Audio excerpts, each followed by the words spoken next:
Hi Norma, this is Stephen here with Obica Services doing the water heater flush on your A.O. Smith 40-gallon electric water heater. And I found a few different issues on your water heater that are of concern that I wanted to bring to your attention. First, we're just showing that you have some calcium buildup on your cold water inlet, which we see here.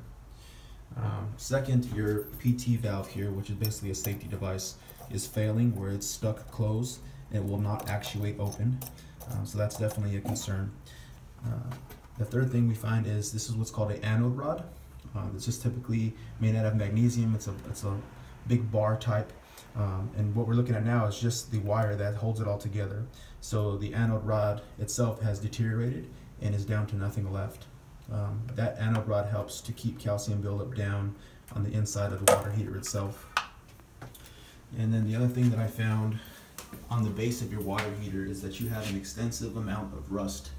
You have some rust here on your heating element, and you basically have rust all the way around the entire base of the water heater, which is basically indicating that the tank integrity is failing. And then the last thing is that your thermostat, if you can look there, that little dial is set at the highest setting that it can go, and that's more than likely due because the water heater was just getting older and wasn't performing as well.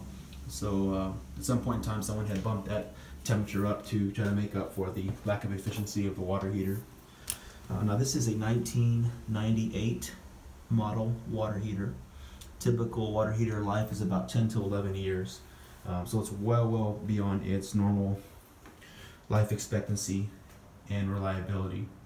So given all these different conditions that you have going on with this, I would recommend installing a new water heater. So I'll get back in and I'll share this video with you, answer any questions you may have, and see which way you'd like to proceed. And I can also give you some great tips and benefits on how to save money on getting that water heater put in for you. Okay? Thank you.